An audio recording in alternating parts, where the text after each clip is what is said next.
beat the champ. What do you think he's thinking of? I think he wants to make a good shot. I think he wants. I think they all. That you pretty much say that all the time, can't you? Well, you have to think positive. You think don't do this, don't do that, then the opposite occurs, and it doesn't work for you. So you have to think How about that? positive about what you're going to do. He must have been positive about getting a strike because he gets a big one in the 8th frame and he keeps this thing tight.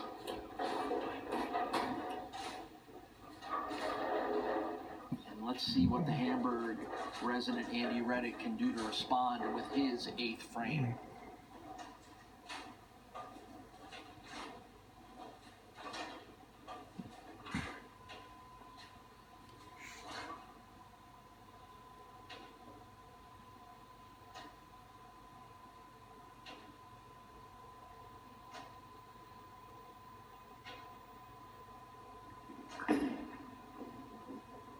How about that for a response? 3 in a row for Andy Reddick. That was a critical shot that gives him a 20-pin lead. So now, With only 2 frames to go. Now we're exactly kind of in the situation a little bit of where Mike was in the last match, which Andy can, if he does what he needs to do, can kind of take the mystery out of this one. Yes, he can. Remember, the winner of this match gets the trophy and gets to come back in 2 weeks to defend his title down at the Jamestown Bowling Company.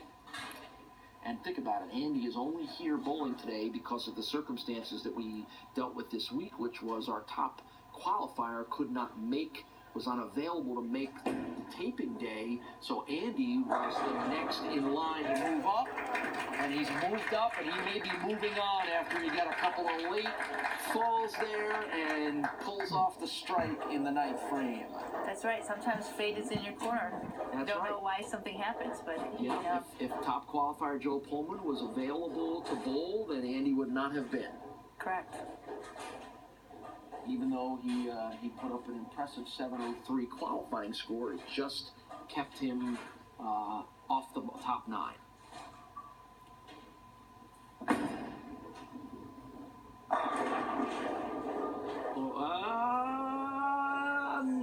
Not gonna happen. I don't think. Nope. Boy, that thing took a tour of the world there. That was almost the same exact shot we saw last match. With a different result, of course.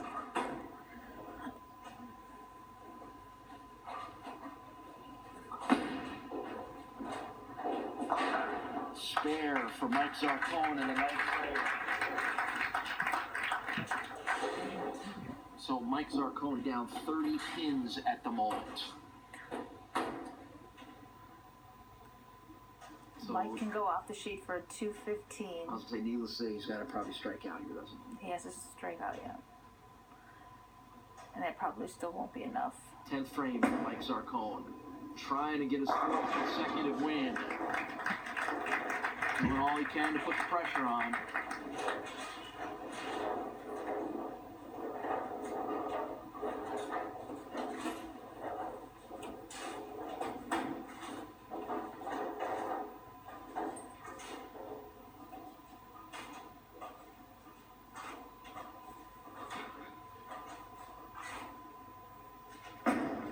I think regardless of what happens here in the remainder of this match, and Mike's not going away quietly, and there's a pretty good chance we're going to see Mike again at the Jamestown Bowling Company because we see him almost every month. He is so good, and he understands what he needs to do to qualify to make these events, and I'm with you. I'm pretty sure that we'll see him back down there anyway.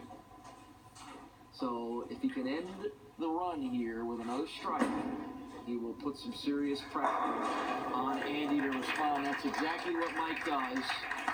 So Mike Zarcone posts a 215. And now it's up to Andy. So what does he need to do here? Andy's pretty much got this match in the bag. Well, he's on a run of 4 consecutive strikes, triggered by making the amazing 4-7-10 split in the 5th frame, and since then it's been all strikes. That's right, he hasn't looked back.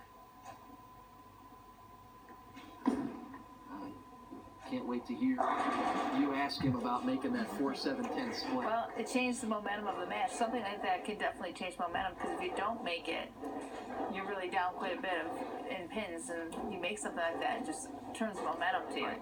And we know what momentum means in sports. Right, and it's more than just a spare versus an open frame. It's, oh my gosh, look what I just did, and look how it triggered the run for Andy versus hanging your head a little bit when you know you're looking at a crazy, mostly unmakeable shot that he made.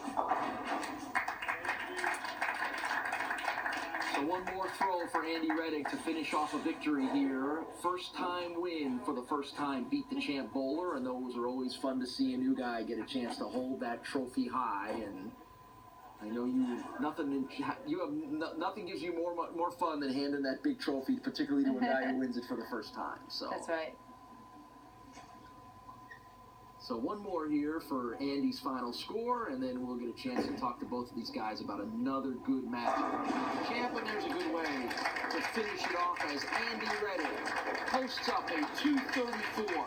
So a 234 to 215 win for Andy Reddick. It had its ups and downs. It had its memorable moments, and we'll talk to Andy about that, and we'll get Mike's take on a nice run for his 3 wins in a row that comes up one short of a sweep.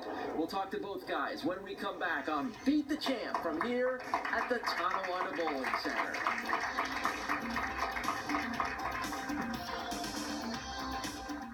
It's time to go bowling.